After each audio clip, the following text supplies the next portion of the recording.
The smell of burning pitch still hung in the air over Rouen when the executioner John Millet awoke that morning of May 30th, 1431, his hands trembling involuntarily as he contemplated the task before him.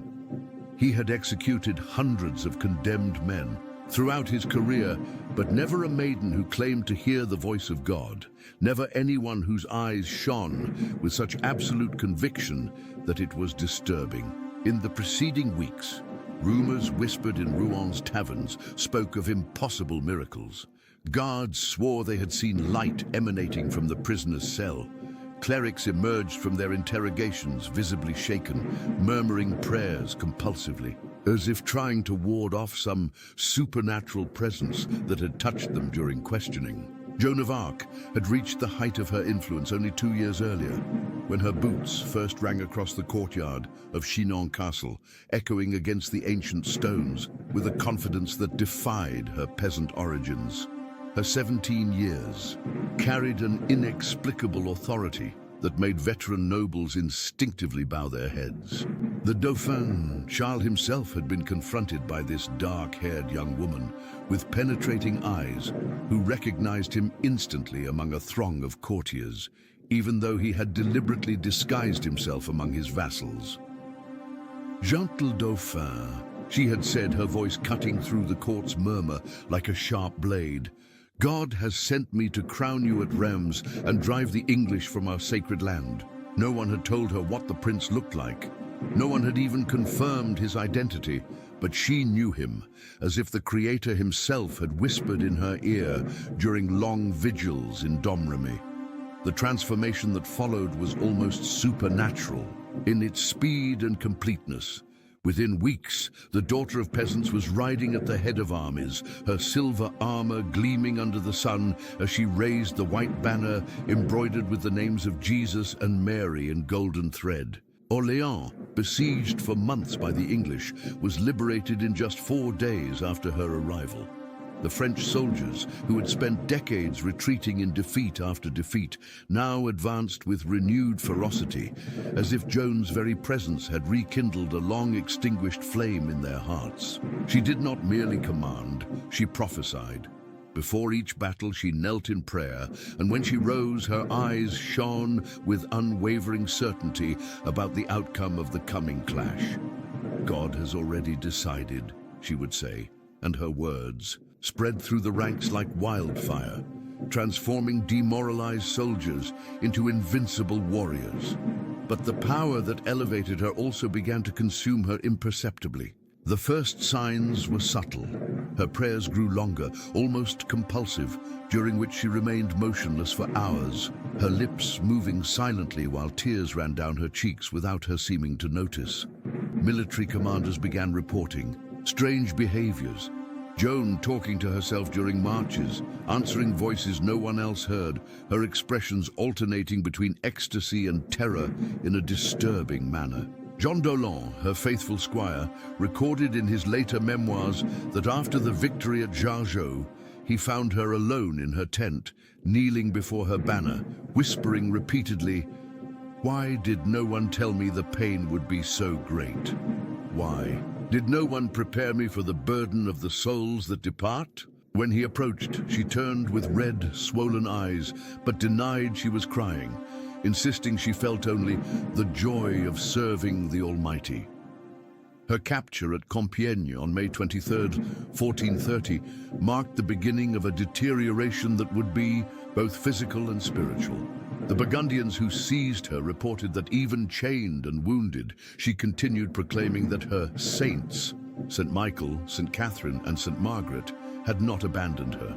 But there was something different in her voice, a barely perceptible tremor suggesting a crack in her previously unshakable faith. During the months of captivity that followed, while she was sold to the English for 10,000 livres tournois, witnesses described a gradual and excruciating transformation to behold.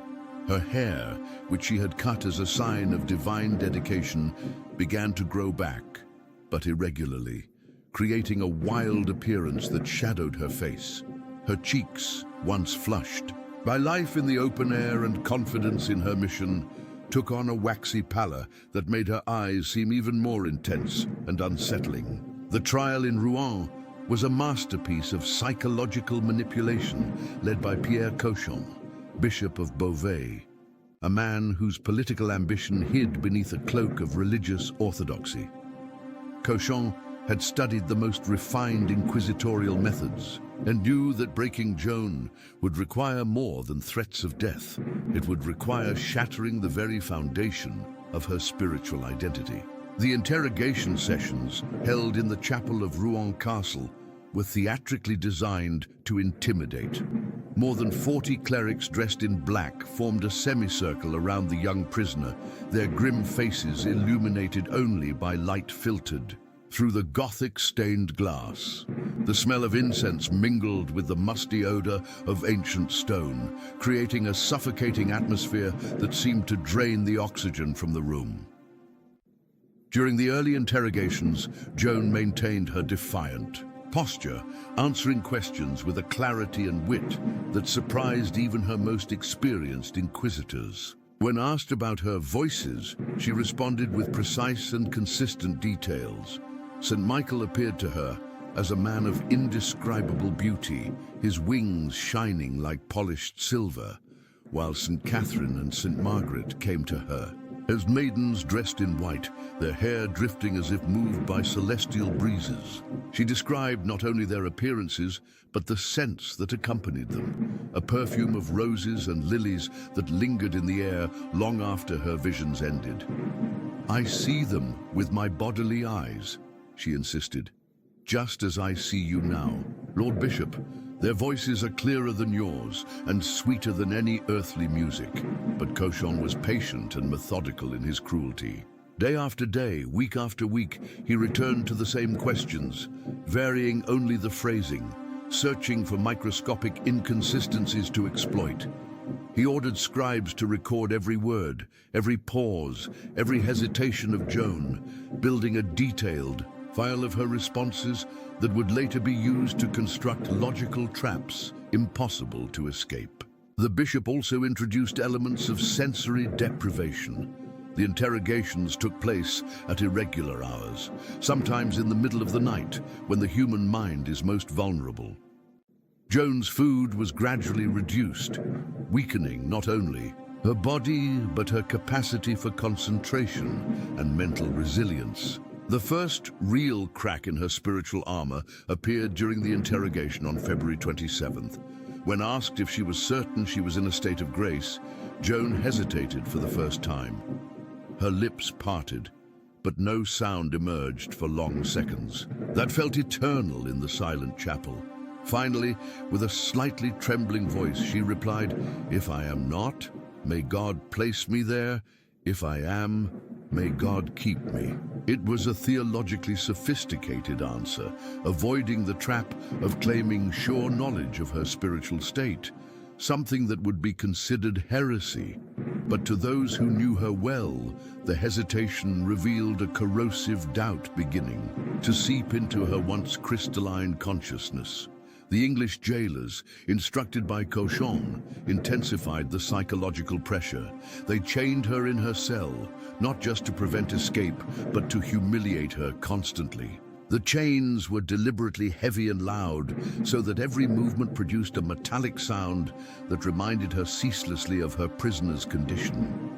At night, guards were instructed to make abrupt noises outside her cell, interrupting her sleep and preventing her from finding peace even in moments of rest. John Tressart, an English clerk present during the trial, later recorded that during his visits to the cell, he observed Joan speaking to herself with increasing frequency, but her words grew incoherent and fragmented, as if she were having partial conversations with invisible interlocutors who no longer answered with their previous clarity. The physical deterioration accompanied the mental in a cruel and systematic manner. The food provided was deliberately inadequate. Moldy bread, turbid water, pieces of meat of dubious quality that often caused digestive distress. Joan, who had been raised on simple yet nutritious countryside fare, began to lose weight visibly. Her cheeks became hollowed, making her eyes stand out even more, as though they were too large for her face. Her hands, once steady and capable of wielding a sword with skill, developed a subtle but constant tremor. Dark circles appeared under her eyes, and her skin took on a yellowish tone, suggesting more serious health problems. The turning point came during the infamous session on May 24th, when Joan was confronted with the threat of physical torture. Led to the dungeon of the castle, she was forced to behold the instruments intended for her.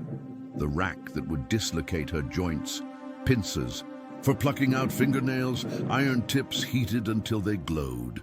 The master torturer, a man named Maugier Leparmentier, was instructed to explain in detail how each instrument would function, describing the sounds she would make, how her bones would break, how her flesh would tear. Joan remained standing, her chains clinking softly, but something fundamental broke in that moment. Witnesses reported that she began swaying almost imperceptibly, as if fighting to maintain her balance. "Even if you made my limbs fly from my body," she said, her voice trembling slightly, "I would say nothing else."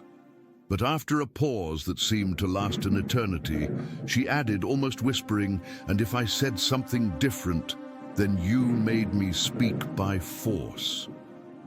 It was a subtle but significant concession, the acknowledgement that torture could compel her to say anything. For the first time, she admitted the possibility that her will could be broken.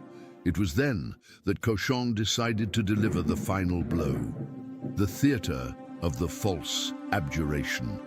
On May 24th, in the cemetery square of Saint-Ouen, before a carefully orchestrated crowd, Joan was confronted with what appeared to be a simple choice: renounce her voices and accept the authority of the church, or be burned alive as a relapsed heretic. The scene had been meticulously prepared to maximize pressure.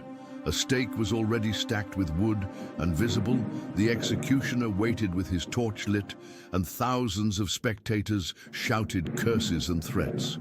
Guillaume Erard, a fanatical preacher, had been chosen to deliver the sermon preceding the supposed execution. His voice thundered over the crowd as he denounced Joan as a daughter of the devil, a false prophetess who had seduced the French people with demonic lies. Every word was calculated to humiliate and break any remnants of dignity she still possessed. Erard pointed directly at her as he spoke, forcing every eye to focus on her fragile, chained figure. What happened next remains one of the most debated controversies in medieval history. According to the official trial records, Joan signed an abjuration renouncing her voices and acknowledging her errors. But witnesses present reported contradictory versions of events. Some claimed she truly signed the document, and trembling so much she could barely hold the quill. Others insisted she only made a crossmark as she was illiterate. Monsieur, the usher who brought her the document, later testified that the text she signed was very different and much shorter than the formal abjuration subsequently presented by the judges. Even more troubling were reports about Joan's mental state during this scene.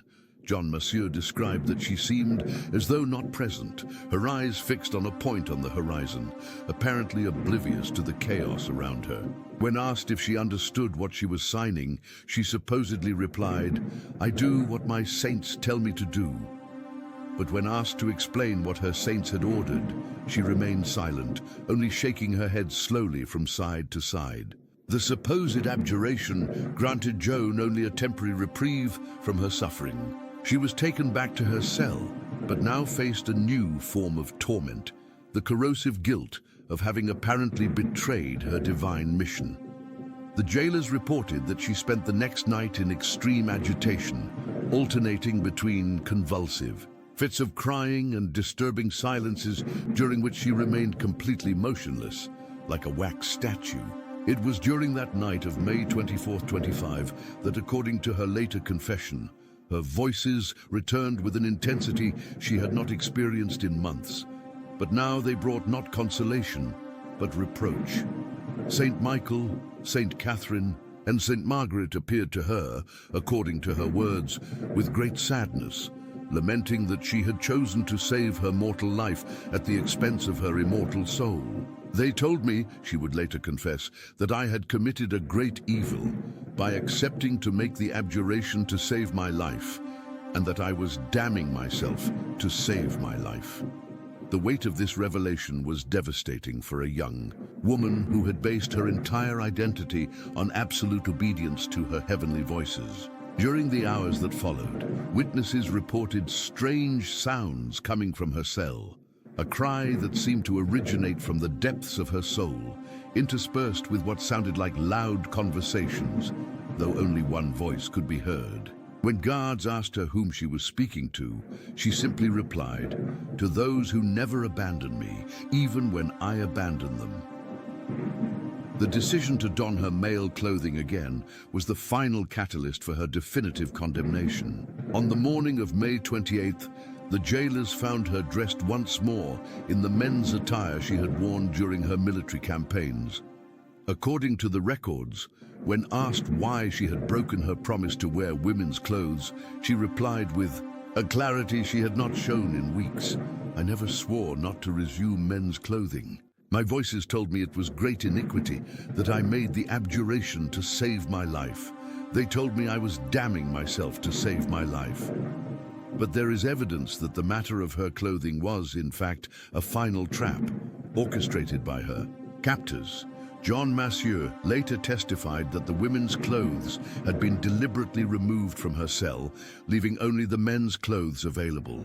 Others suggested that the change was forced by the English guards, who wanted a legal pretext to execute her. Regardless of the specific truth, the result was the same. Joan had provided her inquisitors with the technical justification they needed to declare her a relapsed heretic, someone who had returned to her errors after an abjuration. Pierre Cochon received the news with barely concealed satisfaction. Finally, he had the irrefutable legal justification for execution. But when he confronted Joan in her cell on the morning of May 29th, he found a person who seemed to have undergone a complete transformation overnight. The young woman who had hesitated and trembled in the previous days was gone, replaced by someone who displayed an almost supernatural serenity. Her eyes, though still marked by suffering, shone once more with that unshakable conviction that had characterized her early days of glory. "Bishop," she said, her voice clear and firm, "I die for your cause, because you did not keep me in ecclesiastical imprisonment as you should have. If you had placed me under the church's guard, in the hands of competent and proper ecclesiastical wardens, this would not have happened. Therefore, I appeal to you before God." It was a precisely crafted accusation. Under canon law, a prisoner of the church should have been under ecclesiastical custody, not secular. By keeping her under English guard, Cochon had violated the very procedures he claimed to uphold. News that Joan would be executed the next morning spread through Rouen. Like wildfire, contradictory reactions swept the city. Some celebrated the prospect of seeing the witch burned, while others murmured prayers and made the sign of the cross, fearing the consequences of executing someone who might indeed have been sent by God. Taverns were closed by order of the authorities, fearing that alcohol could incite unrest. English soldiers patrolled the streets in greater numbers than usual, but many appeared nervous and avoided eye contact with local citizens. John Millet spent his last night before the execution in a state of extreme agitation. He had executed hundreds of people, but never anyone who claimed to be sent by God. His wife found him in the kitchen of their home before dawn, drinking wine straight from the jug and murmuring prayers. "What if she really hears God's voices?" he asked her, his eyes reflecting genuine terror. "What if I am about to burn a saint?" His wife, a practical woman who had lived her whole life in Rouen, replied with the simple wisdom of the peasantry. "Then God will know how to judge, and you are only the instrument. But do it quickly, so she does not suffer more than necessary."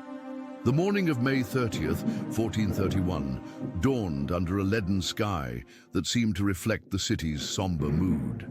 A thin mist covered Rouen streets, creating a ghostly atmosphere that made sounds seem muffled and distant. The executioner had arrived at the old market square before sunrise to make final preparations. The woodpile had been built deliberately high, almost 2 meters, to ensure the flames would be sufficiently intense. But, in an additional cruelty that would only be discovered later, it was ordered that green, damp wood be mixed with the dry logs so that the fire would burn more slowly and prolong the suffering. At 9 o'clock in the morning, Joan was brought from her cell for her final confession. Friar Martin Ladvenu, a young Dominican who had developed a secret sympathy for the prisoner during the trial, was chosen to hear her. When he entered her cell, he found Joan kneeling in prayer, her chains carefully arranged around her so as not to make noise. She turned when he entered, and he was shocked by the transformation in her appearance. The terror and uncertainty of recent days had vanished, replaced by a calm bordering on ecstatic rapture. "Father," she said, her voice soft yet penetrating, "my saints came to me last night. They showed me that the suffering to come will last only a moment, but the glory that follows will endure forever. Do not fear for me, for I go home." Ladvenu later reported that, as she spoke, a gentle perfume of roses began to fill the damp, foul-smelling cell, a phenomenon he could not explain, but which persisted throughout the confession. The confession that followed was, according to Ladvenu, one of the most profound experiences of his priestly life. Joan confessed not to the great sins her inquisitors had tried to attribute to her, but to small human frailties, moments of impatience. With her soldiers, occasions when she doubted the clarity of her voices, the vanity she sometimes felt when people hailed her in the streets. But what most impressed the friar was her genuine concern for those who had condemned her. "I pray for Pierre Cochon," she said, "for he knows not what he does. I pray for the English, for they follow their king as I followed mine. I even pray for the executioner, for his hand will be the instrument but not the author of my death." When the confession ended, Ladvenu asked if she had any final request. Joan asked to receive the Eucharist, a request that could not technically be granted, since she had been declared a heretic. But after a quick consultation with other clerics, it was decided that, since she had made a complete confession, the sacrament could be administered. The moment of communion was described by witnesses as extraordinary. When Joan received the host, her chains jangled softly, but the sound seemed almost musical, like distant bells. The procession to the old market square was a carefully orchestrated spectacle of public humiliation. Joan was placed on an open cart, surrounded by English soldiers in full armor. A crowd of some 10,000 people had gathered in Rouen streets, forming a human corridor stretching from the prison to the execution site. The crowd's reaction was dramatically divided. Some shouted insults and hurled objects, while others knelt silently and made the sign of the cross as she passed. Jean Massieu, who accompanied the procession, later reported an incident that deeply affected him. When the cart passed before the church of Saint-Ouen, where her false abjuration had taken place, Joan looked up at the Gothic spires and said, her voice audible despite the crowd's noise, "O Church of God, I forgive you, for you know not what you do against the daughter of your Lord." Her words, echoing those of Christ on the cross, caused a momentary hush that spread through the crowd like ripples on a pond. Arrival in Old Market Square marked the beginning of the final phase of her ordeal. The woodpile had been built at the center of the square, surrounded by a makeshift amphitheater of wooden stands where English dignitaries and collaborating French officials sat to witness the execution. Pierre Cochon occupied a place of honor, dressed in his finest episcopal robes, his face displaying barely concealed satisfaction. Beside him, English officers conversed casually, as if attending a tournament or festival, before being led. To the stake, Joan was forced to listen to one final sermon by Guillaume Erard, who repeated his accusations of heresy and witchcraft. But this time, Joan did not remain silent. With a voice that carried across the entire square, she replied, "Bishop, I die for your cause. You promised me I would be judged by the church, but you delivered me to my enemies. Had you kept your word, I would not be here." Her words caused uneasy murmurs among the onlookers, for many knew she was technically correct about the irregularities of her trial. The moment of ascending the stake was when the reality of the situation finally became inescapable. The woodpile had been built high enough that the flames could not quickly be fatal, a calculated cruelty to prolong the suffering. Joan looked at the structure for a long moment, and witnesses reported that she trembled visibly for the first time since the previous morning. But then, in a display of courage that impressed even her enemies, she walked resolutely toward the wooden ladder leading to the top of the pile. John Millet, the executioner, approached her with the chains that would bind her to the stake. His hands trembled so much he could barely hold the metal. "Lady," he whispered, low enough that only she could hear, "forgive me for what I am about to do." Joan looked directly into his eyes and replied, "Do your work quickly, good man, for God knows it is not your guilt, but those who command you." Her words were spoken with such kindness that Miller began to weep openly, tears falling onto the chains as he fastened them around her wrists. Once bound to the stake, Joan asked for a crucifix to be brought so she could see it during her last moments. Friar Isambard de la Pierre ran to the nearest church and returned with a wooden cross, which he positioned so she could see it clearly. Joan fixed her eyes on the image of the crucified Christ and began to pray aloud, her words audible to the silent crowd. "Jesus, Jesus, Jesus, Saints Michael, Gabriel, and Raphael, Saints Margaret and Catherine, come to my aid." The fire was lit at multiple points around the base of the pile. The initial flames were small and flickering, fed by dry straw placed at the bottom. But gradually they grew and spread, forming a circular barrier of fire around the base of the stake. The smell of smoke spread through the square, causing coughing and tears among the nearest spectators. Joan continued to pray, her voice remaining steady, even as the first tongues of flame began licking the wood near her feet. And then the true horror of the execution began. The fire had been deliberately built to burn slowly, using a mixture of green wood and dry to create a prolonged blaze. The flames rose gradually, first heating the air around Joan until it became almost unbearable, then beginning to singe her clothing from below. The smell of burning fabric mixed with wood smoke, creating an acrid odor that made many spectators cover their noses and mouths. Witnesses reported that at first, Joan managed to maintain her composure, continuing her prayers even as her clothing caught fire. But when the flames truly began to touch her flesh, the pain became unbearable. Her first screams pierced the air of the square like knives, causing even some of the English soldiers to avert their eyes. "Jesus, Jesus," she cried, her voice growing hoarse from the smoke that now enveloped her entirely. The most terrible aspect of the execution was its duration. Burnings at the stake were typically fatal within 15 to 20 minutes when conducted humanely. But Joan's pyre had been deliberately constructed to prolong her suffering. The mixture of green wood with dry created an uneven fire that alternated between intense flames and slower burning periods, maximizing the torture. For the first 20 minutes, her clothes were consumed gradually, but the flames had not yet fully reached her body. The crowd reacted in dramatically different ways to the spectacle unfolding before them. Many of the English soldiers, who had come expecting to witness the death of an enemy, found themselves disturbed by the sight of a young woman being slowly consumed by fire. John Tressart, clerk to the King of England, was heard murmuring, "We are lost, we have burned a saint."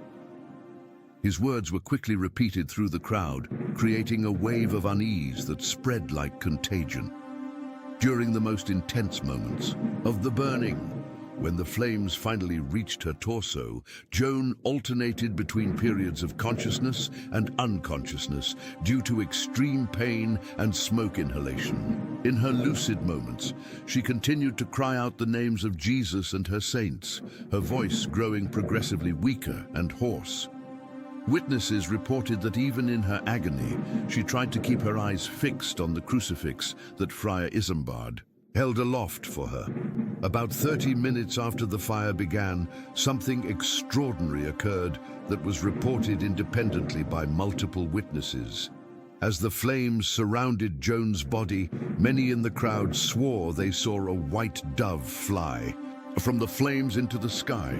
Jean Riquier, a citizen of Rouen present at the scene, wrote in his personal diary, "I saw with my own eyes a white dove emerge from the fire when the maiden breathed her last sigh. It flew straight upward, disappearing into the clouds, and at that moment the wind shifted, carrying the smoke away from the crowd." The exact moment of Joan's death was marked by a final cry that echoed across the square. "Jesus!" Her head fell forward and her body went limp against the chains binding her to the stake. But the fire continued to burn for some time, gradually consuming her remains. The smell of burning flesh mingled with wood smoke, creating a nauseating odor that caused many spectators to vomit or faint. John Millet, the executioner, was found later that day in a state of total collapse. Witnesses reported that he had not stopped crying since the flames first touched Joan. When questioned about his state, he responded only, "I have burned a saint. God will never forgive me." He refused to eat or drink for the rest of the day, and his wife had to summon a priest to hear his confession and try to restore some peace to his tormented conscience. But the story did not end with Joan's death. Pierre Cauchon, fearing that her remains might become venerated relics by the French, ordered that the ashes be collected and cast into the Seine River. Yet, even this precaution revealed something inexplicable.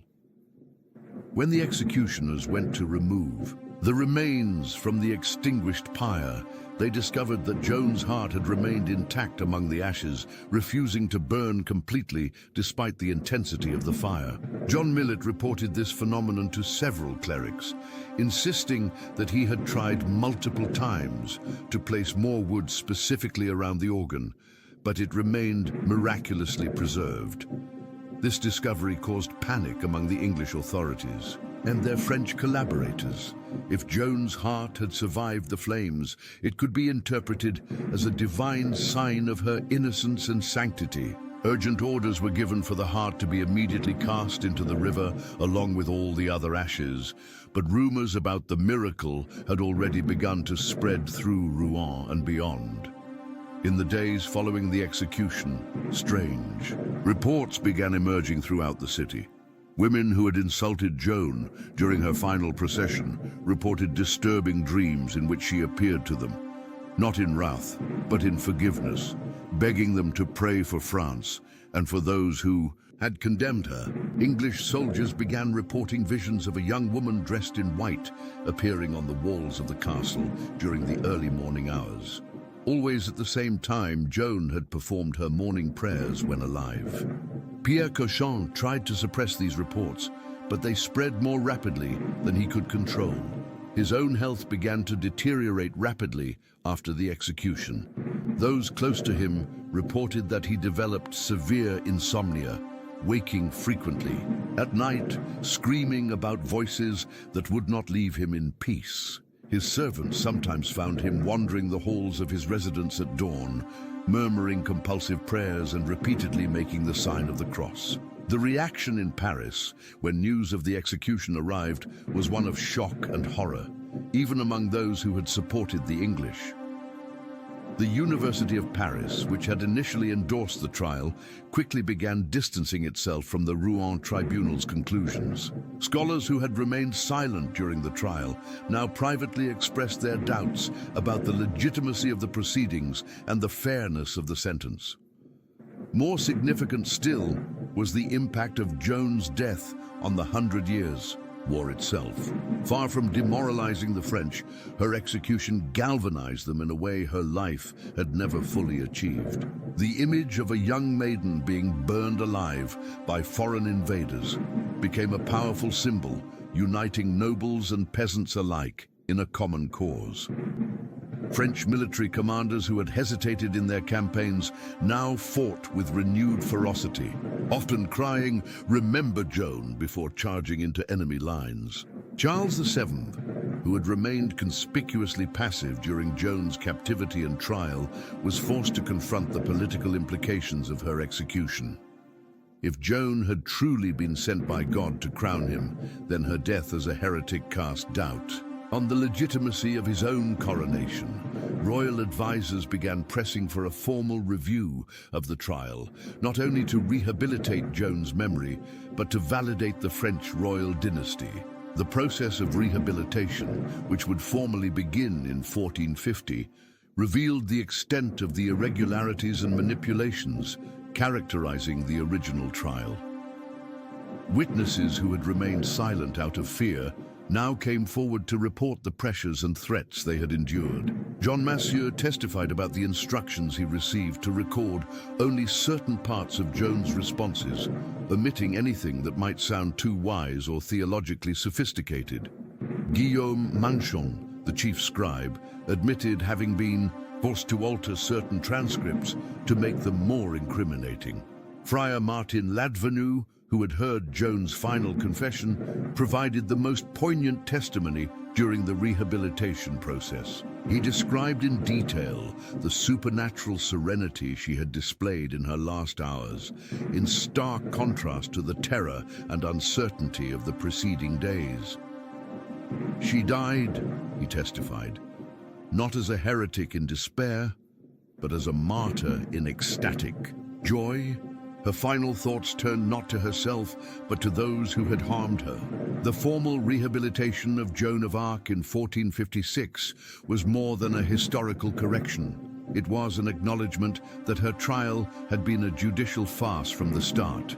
Pope Calixtus III declared that the original sentence was null, invalid, of no value and of no effect.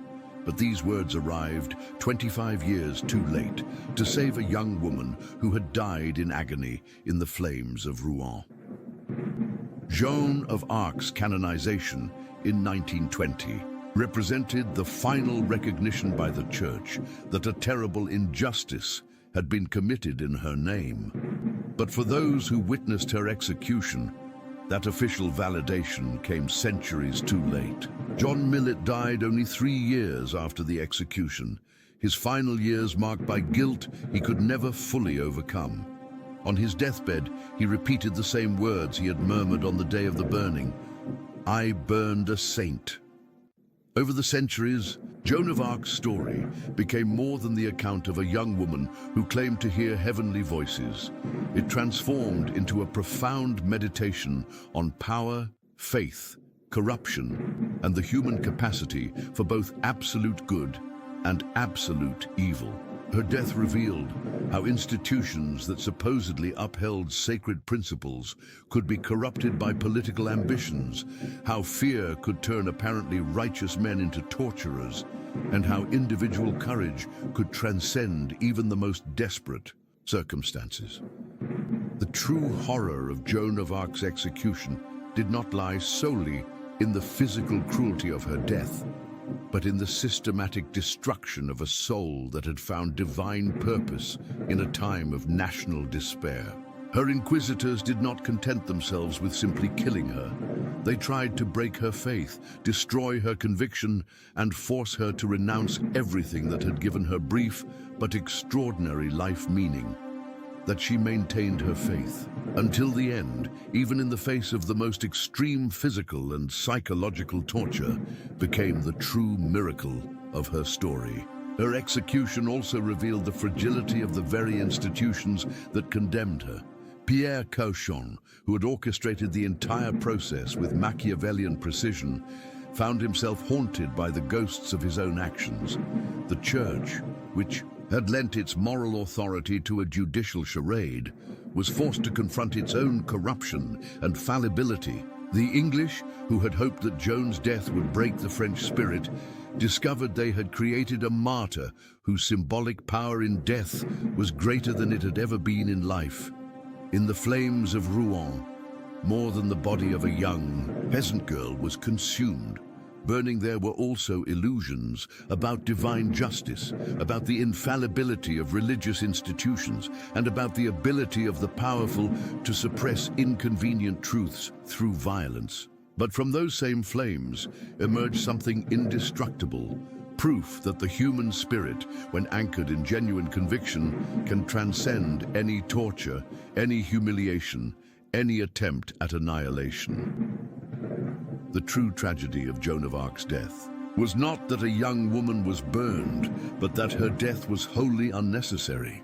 If her inquisitors had possessed the moral courage to recognize the irregularities in their own proceedings, if political leaders had placed justice above convenience, if the Church itself had honored its principles instead of serving temporal interests, Joan of Arc might have lived to see France freed from English invaders. Instead, she became the victim of a conspiracy involving some of the most powerful men of her time, all united in the determination to silence a voice that threatened their political calculations. But perhaps the most disturbing aspect of the entire story is how easily seemingly decent men were transformed into instruments of cruelty.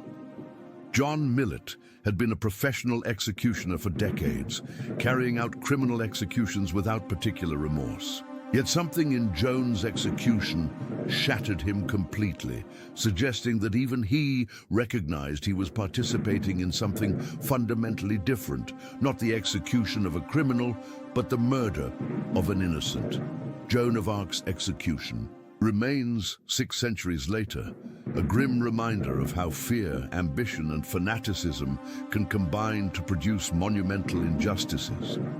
It demonstrates how institutions proclaiming sacred authority can be corrupted by worldly interests, how justice can be perverted to serve power, and how individual courage can be both inspiring and tragically useless against the tides of history.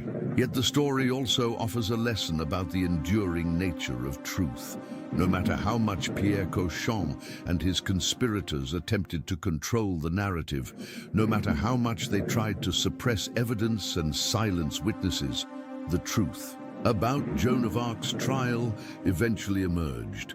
Their attempts to justify the unjustifiable were exposed, their manipulations revealed, and their motives unmasked. The young woman they had tried to discredit as a witch and heretic was eventually recognized as a saint and martyr. In the flames that consumed Joan of Arc burned not only an individual life, but an entire era's innocence regarding the nature of power and authority. Her death marked a pivotal moment in European history, not only politically, but morally. It demonstrated that neither religious titles, nor political authority, nor elaborate legal procedures could mask a fundamental injustice when it was perpetrated against an innocent. Joan of Arc's legacy does not lie in her military victories, as impressive as they were.